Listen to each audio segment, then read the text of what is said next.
Welcome to our Right to Fit with Ayurveda channel. Subscribe it and press the bell icon for the notification of latest videos of healthy living lifestyle. आज हम जानने वाले हैं त्रिगुण के बारे में। त्रिगुण का मतलब होता है वो तीन क्वालिटीज़ जो किसी भी मनुष्य के अंदर होती हैं। तो त्रिगुण का अर्थ क्या होता है? त्रि का मतलब होता है तीन और गुण का मतलब होता है धर्म, डोरी या फिर सहकारी। लेकिन यहाँ पर हमको गुण का मतलब धर्म नहीं समझना है, यहाँ पर हमको गुण का मतलब समझना है डोरी।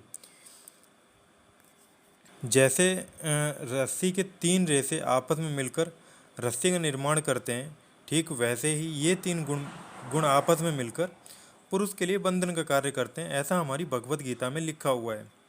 अब त्रिगुण में होते कौन कौन से गुण हैं? तो त्रिगुण आपके तीन गुण होते हैं, सत्व, रज और तम। इनको प्रकृति का मूल उत्पादक माना गया है। अब वैशेषिक दर्शन की बात करें तो वैशेषिक दर्शन के अनुसार जब तक सृष्टि में ये विषम अवस्था में रहती, मीन्स अनइक्विलिब्रियम स्टेट में रहेंगे, तब तक सृष्टि बनी रहेगी।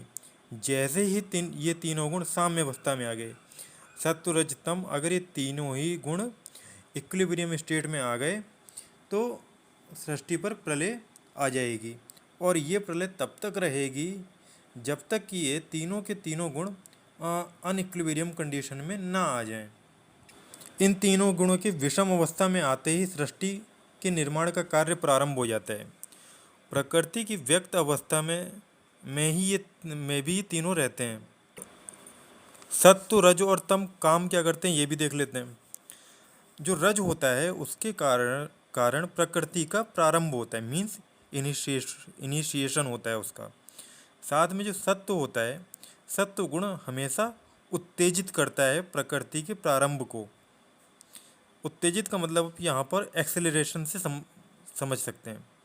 और तीसरा गुण तम, तम जो होता है वो हाशकारी होता है, यह घटाने वाला होता है। आप तम को यहाँ पर इनहिबिटर मान के चल सकते हो।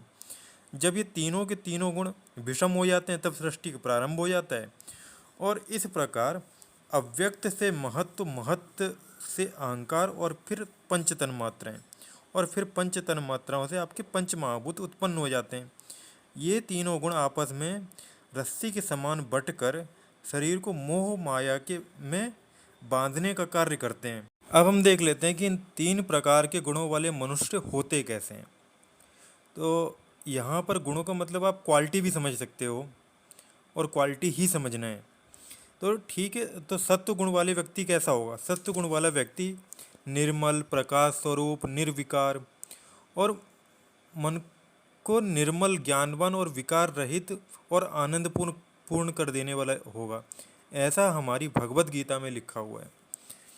और सत्व प्रधान या फिर सात्विक प्रकृति का व्यक्ति ज्ञान विज्ञान से संपन्न, काम लोभ अहंकार से रहित, ओजस्वी, पवित्र, मैत्री भाव वाला, आस्तिक और इन विशेषताओं से युक्त होगा। जब हम बात करेंगे रजोगुण की, तो रजोगुण की प्रधानता होने पर मनुष्य के अंदर लोभ, कार्य करने की अति प्रवृत्ति, नाना प्रकार की कामनाएं उत्पन्न होती हैं।